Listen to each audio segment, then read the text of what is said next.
Nos destaques do Panorama de hoje, Arthur Lira confirma que a discussão sobre voto impresso vai acontecer ainda hoje. Mais cedo, desfile polêmico das Forças Armadas agitou Brasília. Ministro da Educação defende que universidade deveria ser para poucos. E após escândalo sexual, governador de Nova York renuncia ao cargo. Panorama CBN. Olá para você que está ouvindo o Panorama, eu sou a Juliana Prado e vou te contar em menos de 30 minutos tudo que foi notícia nesta terça-feira, dia 10 de agosto de 2021.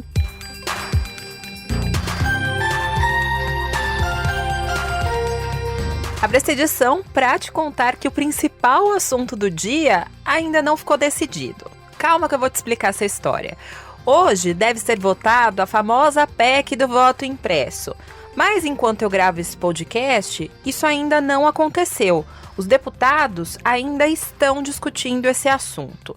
Então eu já adianto aqui para você que todas as atualizações sobre esse caso você pode acompanhar no site ou na programação da CBN ou amanhã aqui na primeira edição do Panorama CBN com a Natália Furtado. Mas o que se sabe até agora é que a expectativa de lideranças partidárias que foram ouvidas pela reportagem da CBN é que a proposta seja derrotada por 513 deputados e assim esse assunto do voto impresso vai ser enterrado de vez no Congresso. Recapitulando aqui para você essa história, a PEC já foi derrotada na comissão especial na semana passada. E o relatório do deputado Felipe Barros, do PSL, que previa a contagem pública dos votos impressos em todas as sessões eleitorais logo após a eleição, foi rejeitado. E um outro relatório do deputado Raul Henri, do MDB, pediu o arquivamento da PEC do voto impresso. Esse sim teve o apoio de 22 dos 34 deputados dessa comissão especial. Então esse é o clima que está rondando a Câmara dos Deputados. Hoje, o que vai ser levado ao plenário da Câmara, que vai ser votado por todos os deputados, é a PEC original que foi feita pela deputada Bia Kicis, do PSL. Essa proposta precisa de 308 votos para ser aprovada e ir ao Senado. O presidente da Câmara, Arthur Lira, reforçou hoje o que ele falou ontem aqui na CBN, de que o presidente Jair Bolsonaro se comprometeu a aceitar o resultado da votação do plenário da Câmara. E como eu disse, tanto como resultado como outro terão reverberações, né? Terão consequências. Se passar, nós teremos segundo turno, nós teremos Senado, nós teremos manutenção de texto ou não no Senado. Se não passar, há um compromisso do presidente da República, isso ficou claro, de que cumprirá e aceitará o resultado do plenário da Câmara dos Deputados. Antes dessa discussão na Câmara, mais cedo, teve um desfile das Forças Armadas em plena esplanada dos ministérios. Vou te contar como é que foi. Por volta das 8 horas da manhã, diversos veículos blindados passaram pelo Palácio do Planalto. E o presidente Jair Bolsonaro, acompanhado de autoridades, assistiu tudo da rampa do Palácio. E na Praça dos Três Poderes, um grupo de apoiadores do governo federal também assistiu ao desfile com bandeiras do Brasil. E por que isso causou tanta polêmica? Essa exibição das Forças Armadas acontece no mesmo dia em que o Congresso deve votar essa PEC que vai decidir sobre o voto impresso. E como você já sabe, Bolsonaro já declarou que só aceitaria as eleições de 2022 com o voto impresso. Por isso que os deputados e senadores consideraram esse ato uma forma de tentar intimidar os parlamentares a aprovarem esse projeto. Mas, segundo a Marinha, esse desfile é um convite para que o presidente participe de um treinamento conjunto das forças que acontece no dia 16 de agosto na cidade de Formosa, que fica em Goiás. Quem deu mais detalhes sobre esse desfile foi o comandante da Marinha, almirante Almir Garnier. Essa operação que a gente faz há muitos anos, ninguém vê, porque Formosa é muito longe. Então, o que a gente gostaria é que as pessoas conhecessem os equipamentos que a Marinha usa. A questão das críticas, me parece que o presidente Lira já definiu isso. Foi uma coincidência de dados que nós não tínhamos como prever. Na verdade, o Congresso marcou na data que a gente já tinha programado uma votação para hoje. Então, talvez isso é que tenha criado um pouco de ruído, né? Porque, no final das contas, as Forças Armadas são extremamente cumpridoras da lei, da ordem, e não há nenhum motivo para... Quando se fala em tanque na rua, fala-se de outra coisa, né? Tanque na rua lembra tanque para conter manifestações, não é nada disso, né? Houve uma passagem de um comboio e uma prestação de contas à sociedade, dando visibilidade ao exercício que está sendo conduzido e tradicionalmente é conduzido. Só que essa justificativa não convenceu os parlamentares. No Congresso, muitos senadores aproveitaram a CPI da Covid, que daqui a pouquinho eu te dou mais detalhes, para criticar essa exibição de tanques, caminhões e viaturas que soltaram bastante fumaça, viu? Precisam arrumar o carburador aí desses tanques. E o presidente da CPI, o senador Omar Aziz, disse que o Congresso Nacional não vai se curvar. O Congresso Nacional não pode se curvar a isso. É necessário que tome providências. Punição àqueles que, mesmo brincando, fala de golpe como se fosse uma coisa normal.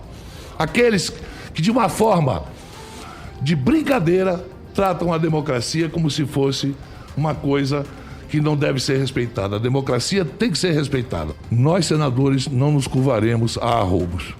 Já o relator Renan Calheiros afirmou que os militares devem ter consciência dos deveres constitucionais. É muito importante que os militares tomem consciência do efetivo cumprimento dos seus deveres constitucionais, né? Deixando de lado essas loucuras do presidente da República.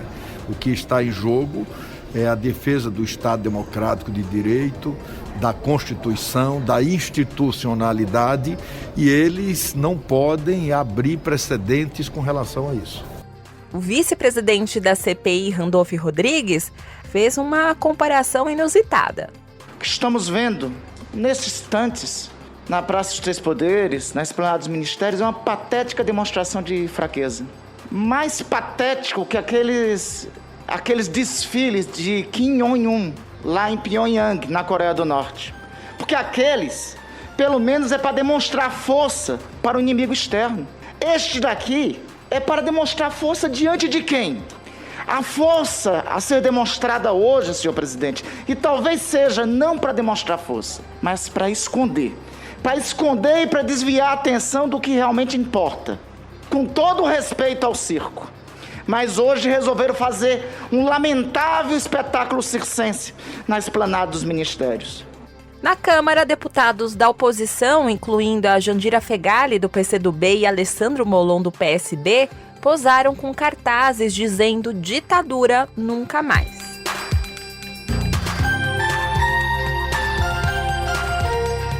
Agora sim eu vou contar para você o que rolou na CPI da Covid. Hoje, quem prestou depoimento foi o coronel Elcio Bruno de Almeida. Para você entender essa parte do quebra-cabeça, ele é presidente do Instituto Força Brasil, que é uma instituição conservadora que teria atuado propagando fake news e fazendo campanha contra a vacina da Pfizer. Tudo isso que eu falei para você é de acordo com os senadores. E ainda segundo eles, o coronel é suspeito de fazer tráfico de influência ao ter favorecido a negociação de 400 milhões de doses da AstraZeneca que foram vendidas pela empresa Davat Medical Supply e que foram negociadas pelo PM Luiz Carlos Dominguete. Bom, durante o depoimento, ele pediu para usar o direito de silêncio e resolveu não responder às perguntas relacionadas à Davat, ao Ministério da Saúde e ao Instituto Força Brasil. E ele só conseguiu se esquivar dessas perguntas porque ele tinha uma liminar que foi concedida pela ministra Carmen Lúcia, do STF, que permitiu ele ficar em silêncio. Mas mesmo assim, a presidência da CPI tem uma interpretação completamente diferente sobre isso e continuou fazendo as perguntas. Só que Elcio Bruno não respondeu a maior parte das perguntas sobre as relações que ele tem com a cúpula do Ministério da Saúde e também nem com o Planalto. Ele também não respondeu se o Instituto Força Brasil trabalhava nas negociações de vacinas. O coronel só explicou mesmo que esteve no Ministério no dia 12 de março para uma reunião que foi previamente marcada no dia 3 de março por e-mail. E essa reunião, segundo ele, com o Ministério da Saúde, seria para discutir a compra de vacinas por empresas privadas, algo que não aconteceu depois porque o projeto de lei que estava em discussão no Congresso sobre esse assunto não foi aprovado. E na linha do tempo dos acontecimentos, Elcio Bruno contou que no dia 9 de março, aquele reverendo Hamilton de Paula, que eu já falei dele aqui para você, apareceu no Instituto Força Brasil, procurou por ele e disse que a Davatt tinha vacinas para vender. Foi então que o reverendo Hamilton pediu que a reunião de Elcio Bruno no Ministério da Saúde fosse compartilhada e Luiz Carlos Dominguete e Cristiano Carvalho, representantes da Davatt, puderam participar também. Acontece que no dia 9 de março, quando a reunião no Ministério já havia sido devidamente agendada e confirmada, o senhor reverendo Hamilton, pessoa que até então eu não conhecia, compareceu no IFB. No encontro, o reverendo Hamilton informou que uma empresa de nome Davatt pretendia oferecer uma grande oferta de vacinas ao Ministério da Saúde, mas que precisavam esclarecer ao Ministério a forma como que poderiam disponibilizar as vacinas. Foi então que Elcio Bruno aceitou o compartilhamento dessa reunião, mas ele não deixou claro aos senadores como o reverendo Hamilton chegou ao Instituto Força Brasil e ele também não quis dar mais detalhes sobre isso. Outras informações que ele contou na CPI foi que foi realizada uma pesquisa da Davatt e não foram encontrados problemas com essa empresa. E que até a reunião ele não conhecia nem Cristiano Carvalho e nem Luiz Carlos Dominguete. O coronel também disse que não tinha relações pessoais com o coronel Elcio Franco, ex-número 2 de Pazuello, e que essa reunião que aconteceu no Ministério da Saúde tinha 10 pessoas e durou 20 minutos. Só que o coronel Elcio Bruno entrou em contradição ao dizer que não tinha encontrado e nem tinha intimidade com representantes da Davatt. Isso porque os senadores mostraram uma foto em que Elcio Bruno esteve em um almoço depois da reunião com o reverendo Hamilton de Paula e também com Dominguete.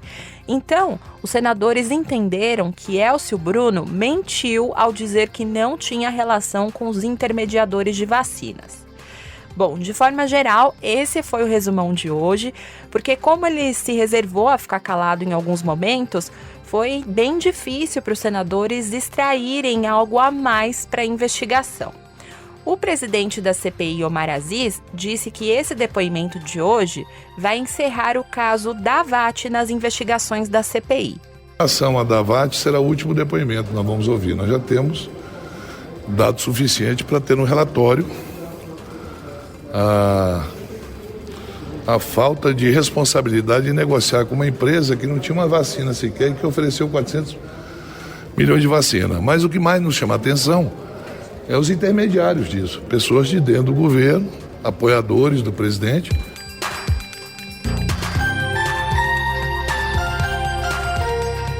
Fechando o capítulo CPI, hoje a Polícia Legislativa constatou, após fazer uma perícia, que ao menos 3 documentos que foram enviados pela Precisa Medicamentos ao Ministério da Saúde foram alvo de manipulação, incluindo colagens e recortes.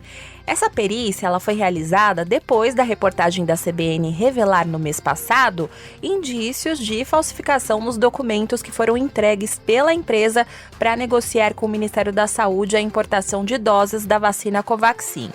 E segundo o perito Daniel Lima Logrado, 2 documentos têm assinaturas e carimbos que convergem inteiramente. Então, é possível ratificar a superposição de elementos. Ou seja, os textos foram alterados e as assinaturas e os carimbos foram colados de um outro documento original em uma tentativa aí de dar validade a toda a papelada. A perícia também destaca indícios de manipulação no memorando de entendimento que foi firmado entre a Bharat BioNTech e a Precisa Medicamentos. Esse memorando é uma espécie de contrato. E segundo o perito, foram identificadas clonagens de pelo menos 24 outros arquivos, o que gera uma dúvida sobre a confiabilidade de carimbos e assinaturas de executivos da Bharat BioNTech. Relembrando para você aqui esse caso, a repórter da CBN Thaís Oliveira revelou essas irregularidades em julho. E depois das suspeitas serem divulgadas, a Bharat BioNTech rompeu o contrato com a Precisa Medicamentos e, em comunicado internacional, disse não ser autora dos documentos que foram enviados ao Ministério da Saúde. Depois disso, o governo federal também cancelou o contrato da compra da vacina Covaxin.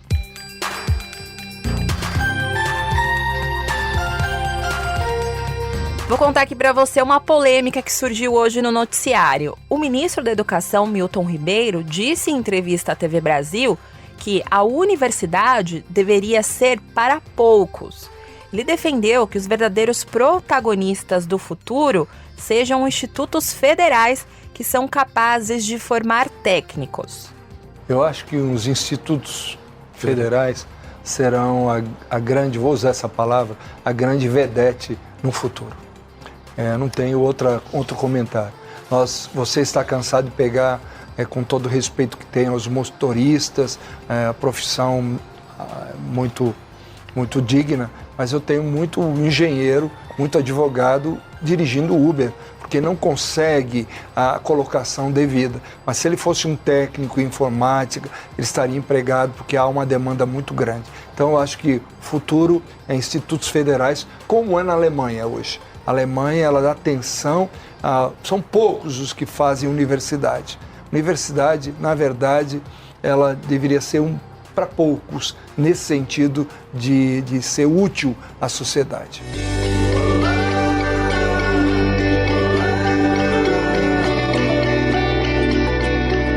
Vacina sim.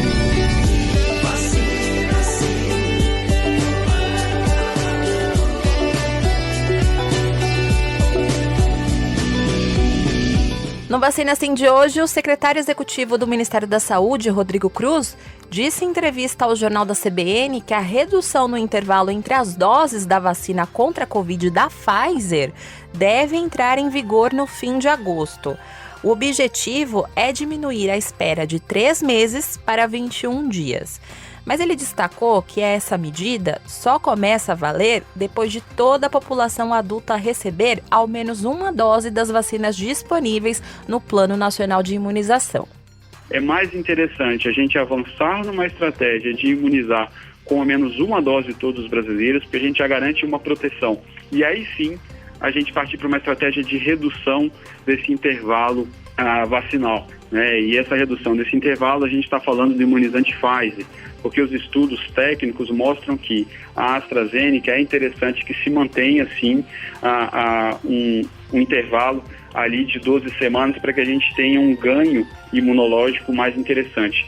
Falando em Pfizer, hoje o Ministério da Saúde deve enviar um lote de 50 mil vacinas da Pfizer para São Paulo.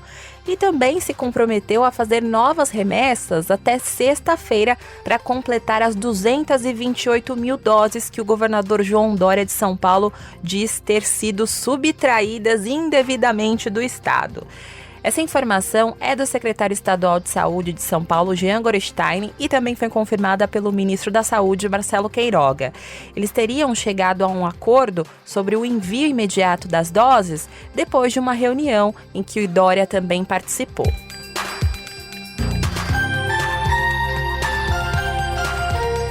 Lembra que eu falei aqui ontem que junto com a MP do Bolsa Família, o governo ia enviar a PEC dos precatórios? Pois é, então, eles enviaram hoje para o Congresso. E essa PEC é importante para o governo porque vai abrir um espaço no orçamento de cerca de 33 bilhões e meio de reais. E com isso, eles vão conseguir viabilizar aquela proposta do novo Bolsa Família que ainda não tem um valor definido. Essa PEC que foi divulgada hoje prevê o parcelamento de despesas do governo que são decorrentes de decisões judiciais, que são chamados precatórios. E segundo essa proposta, vão ser 2 regras para parcelar as dívidas. Uma prevê parcelar os chamados superprecatórios, que superam 66 milhões de reais. Mas há também uma regra transitória que vai valer até 2029. E nesse caso, vão poder ser parcelados aqueles em que o valor for maior que 2,6% da receita da União, o que vai permitir, na prática, o parcelamento de dívidas acima de R$ 455 mil. Aí, nesse caso, vai ter um limite da despesa com esses precatórios, de 2,6% da receita corrente líquida, e o que superar esse valor vai ser parcelado. O Ministério da Economia disse que não cogita a ideia de uma proposta fora do teto de gastos, como alguns líderes partidários já chegaram a sugerir. E como eu expliquei aqui rapidamente para você, com a PEC dos precatórios, o governo espera abrir um espaço no orçamento para esse novo Bolsa Família e também outros projetos que visam impulsionar a popularidade de Jair Bolsonaro. No ano que vem, o governo teria 30 bilhões de reais para gastar, mas esse espaço foi consumido com um aumento expressivo desses precatórios, que devem chegar a 90 bilhões só no ano que vem. Então, por isso que essa PEC foi enviada para o Congresso. E em meio às críticas a essa proposta, o secretário especial do Tesouro e Orçamento, Bruno Funchal, negou que a PEC seja um calote ou mesmo uma contabilidade criativa nas contas. E se essa proposta não passar no Congresso, ele disse que o governo vai arcar com todos os precatórios, mas não vai ter espaço para mais nada. Outras soluções podem ser trazidas ao longo, inclusive, da tramitação no Congresso. A preço de agora, imagine que não seja votada a PEC. Vai fazer o orçamento, vai pagar o precatório e a gente vai comprometer diversas políticas públicas, inclusive uma muito importante, que é, por exemplo, avançar num programa social mais robusto, que é uma demanda da sociedade.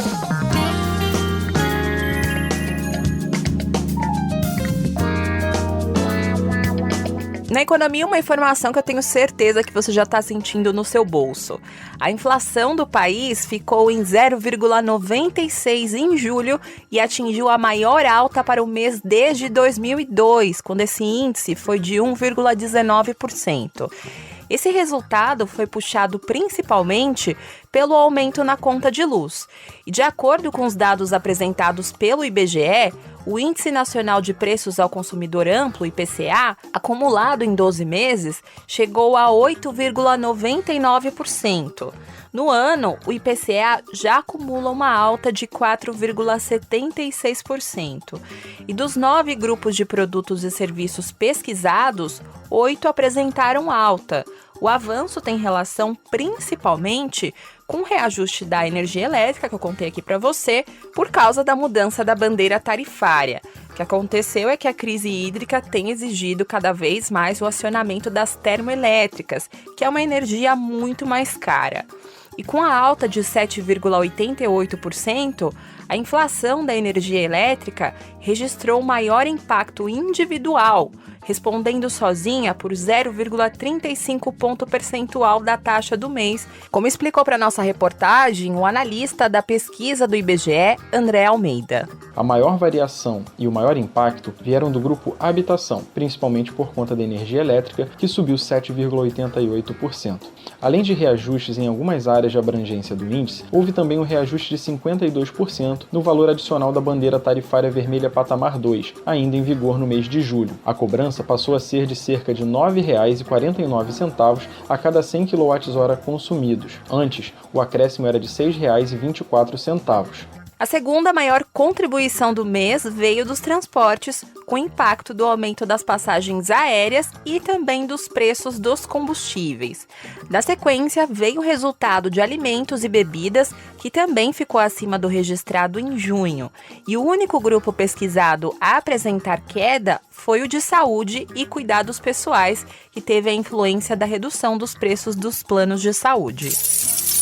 No mercado financeiro, a Bolsa de Valores de São Paulo fechou o dia em baixa de 0,65% aos 122.221 pontos.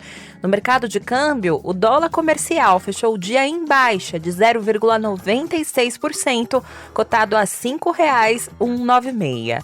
Já o euro fechou o dia com uma desvalorização de 1,11%, cotado a R$ 6,088. No cenário internacional, o governador de Nova York, Andrew Cuomo, renunciou ao cargo depois de ser acusado de assédio sexual pela procuradora-geral do estado, Letitia James, na semana passada. Cuomo fez um pronunciamento hoje ao vivo em que negou que tenha tido intenções sexuais nas condutas investigadas, mas ele assumiu toda a responsabilidade pelos atos. Por isso, ele decidiu renunciar. E durante o pronunciamento, Cuomo criticou o relatório com as denúncias e informou que os advogados dele já identificaram erros e falta de base sólida nas principais acusações. Mas ele reconheceu que teve atitudes, abre aspas, carinhosas, fecha aspas, com as colegas de trabalho e que isso pode ter ofendido algumas delas. As investigações da Procuradora-Geral do Estado, que resultou nessa renúncia do governador, começaram com 2 denúncias em março. Mas a Procuradora-Geral do Estado afirmou que Cuomo teve condutas impróprias contra ao menos 11 servidoras e ex-servidoras do governo estadual. E essas condutas incluem toques não consensuais, apalpadas, beijos, abraços e comentários sexuais. Segundo Letitia James, os atos de Cuomo tornaram o local de trabalho tóxico e criaram um clima de medo. E ao menos uma funcionária disse que foi retaliada depois das denúncias da conduta do governador. Agora, Cuomo vai ser substituído por uma mulher, pela vice-governadora Kathy Hochul. A expectativa é que eles organizem um período de 14 dias de transição e, com isso, Kathy Hochul vai ser a primeira mulher a governar o estado de Nova York.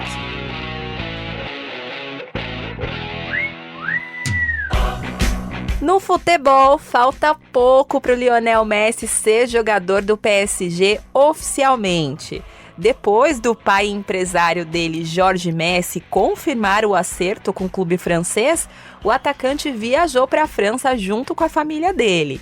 E ao aparecer diante do público que aguardava ele no local, o astro acenou usando uma camiseta com o lema do clube no peito, "Isso é Paris". Agora ele vai passar por exames médicos antes de assinar o contrato de fato. E a apresentação oficial dele vai acontecer amanhã. De acordo com a imprensa espanhola, Messi vai usar a camisa 30 nesse novo clube, que é o mesmo número que ele usou quando ele estreou profissionalmente no Barcelona em 2004 e deu muita sorte, né? Assim, Neymar vai continuar sendo dono da camisa 10. E ainda de acordo com a imprensa espanhola, Messi fechou um contrato de 2 anos com o PSG, tendo a opção de renovar por mais uma temporada até o meio de 2024. E o salário dele rondaria os 35 milhões de euros, o que dá mais ou menos 214 milhões de reais líquidos por temporada, e também tem um bônus. Voyage, voyage.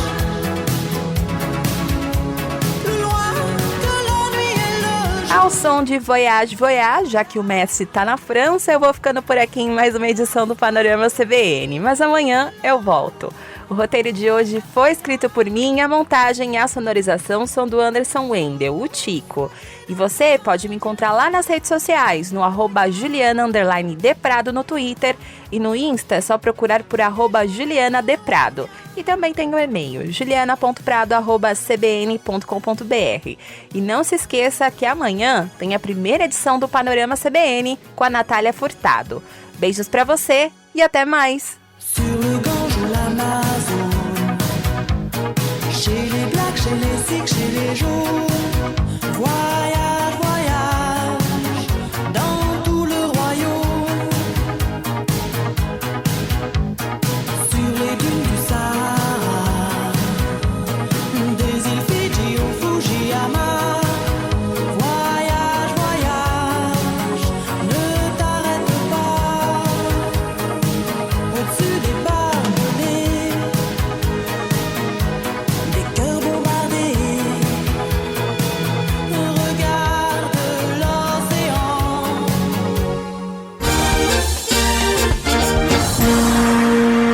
Panorama CBN.